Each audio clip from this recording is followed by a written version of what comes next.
अस्सलातु वस्सलाम अलैका या रसूल अल्लाह। अल्लाह ताला मेरे दोस्त मेरे भाई अब्दुर्रहीम गौरी को, जिन्होंने मेरे लिए यहाँ आके दुआ करी, मुझे यहाँ आना नसीब हुआ, अल्लाह ताला उनको सेहत तंदुरुस्ती और लंबी उम्र अता फरमाए, दिन दुगनी रात चौगनी तरक्की अता फरमाए, खुशहाली अता फरमाए, उन सब में एक अता फरमाए और उनको बार बार अपने घर की और अपने हबीब के घर की ज़ियारत नसीब फरमाए।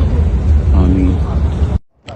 अस्सलामु अलैका या रसूल अल्लाह, अस्सलामु अलैका या नबी अल्लाह, अस्सलामु अलैका या हबीब अल्लाह, अस्सलामु अलैका या नूर अल्लाह, अस्सलामु अलैका या खातमुल अंबिया वल मुरसलीन, अस्सलामु अलैकुम व रहमतुल्लाहि व बरकातुहू।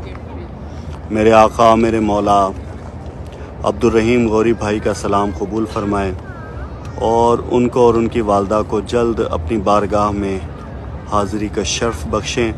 मौला उन्हें जल्द हज बैतुल्लाह करने की सआदत अता फरमाएँ। आमीन।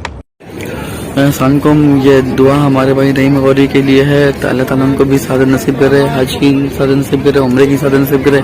उनके घर वालों को दोबारा मतलब यहाँ का बुलावा है, वो दोबारा आएँ, चक्कर लगाएं, यहाँ पर हाजिरी दें और उसके अलावा उनकी तमाम परेशानी को दूर करे, उनकी तमाम मुसीबतों को दूर करे, उनके घर के मामला अच्छे रखे, सबको सेहत और तंदुरुस्त तवाना रखे, घर की परेशानी को दूर रखे और उनके रिस्क में बरकत अता फरमाए और उनकी परेशानी को दूर फरमाए इंशाअल्लाह। आमीन।